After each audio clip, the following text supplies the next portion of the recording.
اس رات جب تم تڑپ رہی تھی، تم رو رہی تھی، تمہارا تکیہ تمہارے سارے آنسوؤں کو ضبط کر رہا تھا، اس وقت تمہارے ساتھ تمہارا دل ہی تھا جو یہ سارے بوجھ کو برداشت کر رہا تھا۔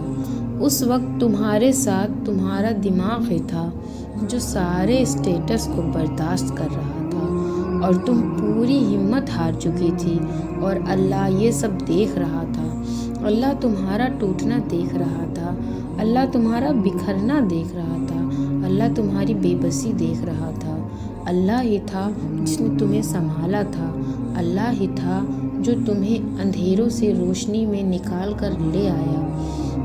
لوگ نہیں ہوتے کبھی، لوگ کبھی بھی ساتھ نہیں ہوتے، کوئی دوست نہیں ہوتے، کوئی اپنے نہیں ہوتے، کوئی پرائے نہیں ہوتے، اللہ ہی ہوتا ہے۔ اللہ نے تمہارے لیے بہت کچھ سنبھال رکھا ہے، اور تمہیں وہ سب کچھ حاصل کرنے کے لیے اللہ پر بھروسہ کرنا ہوگا۔ اگر تم اپنی جھولی کو بھرنا چاہتی ہو تو تمہیں پہلے اپنی خالی جھولی پر خوش رہنا سیکھنا ہے۔ وہ تمہاری دعاؤں کو نصیب سے ہارنے نہیں دے گا، وہ تم سے کچھ چیزیں اس لیے دور کرتا ہے تاکہ تم اس کے پاس رہ سکو۔ دنیا میں ایسا کچھ بھی نہیں جس پر تمہارے رب کا اختیار نہ ہو، اور یقین رکھو معاوضے صبر کرنے والوں کے لیے ہیں۔ اللہ اپنے خفیہ وسیلوں سے تمہاری چاہت تم تک لے آئے گا۔ اللہ آپ کے ہر آنسو سے واقف ہے جو آپ نے مسکراتے ہوئے پلکوں کے پیچھے چھپا لیا تھا۔ وہ ہر اس دعا سے واقف ہے جس کے لیے ہاتھ اٹھاتے ہوئے آپ کا دل تکلیف سے پھٹ رہا تھا۔ وہ ہر اس فریاد سے واقف ہے جسے آپ نے تڑپتے ہوئے زبان سے دبا لیا تھا۔ وہ ہر اس سجدوں سے واقف ہے جو آپ درد کے مارے سجدے میں گرتے ہوئے اللہ کو پکارا تھا۔ وہ ان راتوں کی وحشت سے بھی واقف ہے جب سب سو رہے تھے اور آپ نے آواز کے خوف سے دردناک چیخ کو ضبط کر کے منہ کو ہاتھوں سے دبا لیا تھا۔ کیوں ہوتی ہو پھر پریشان محبت کے اس امتحان پر؟ اس نے آزمائش میں ڈالنے سے پہلے تمہیں اس سے نکالنے کا حل سوچا ہوگا۔ تمہاری ترکیبوں کی ناکامی کے پیچھے یقیناً اللہ کی کوئی نہ کوئی مصلحت ہوگی۔ اس نے تمہیں اس چیز تک لے جانے سے پہلے خود تک لانے کا منصوبہ بنایا ہوگا۔